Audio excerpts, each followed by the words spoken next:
Magandang araw! Gusto niyo bang matutunan ang masarap na almusal? Mayroon pala kayong leftover na manok at mayonnaise. Tara, gawin natin itong masarap sa ating munting kusina. Nagkuha na ako dito ng ating tinapay. Ito toasted lang po natin ito o oven. Ito nga pala ang gulay na isasama natin sa ating almusal at pananghalian. Mayroon tayong broccoli, kalabasa at saka beans. Simulan na natin ang paghahanda ng ating mga gulay. Ito ay ating slice lamang. Huwag natin paliitin. Yung katulad ng nag-slice lang tayo.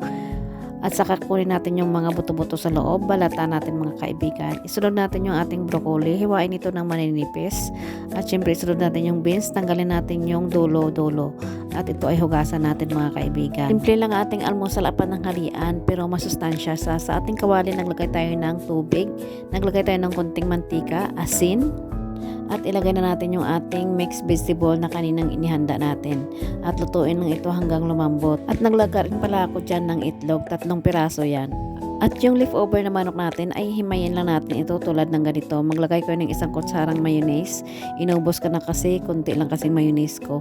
At ating itong imimix mga kaibigan. At ilalagay na natin ito sa ating toasted bread. O diba, walang nasasayang sa ating leftover na manok. At ito na yung ating almusal pananghalian. Pwede na ito. Healthy na at masustansya pa at abot kaya ng bulsa. Hanggang dito na lamang po. Please like, share, and subscribe and follow for more. God bless you all. Bye-bye.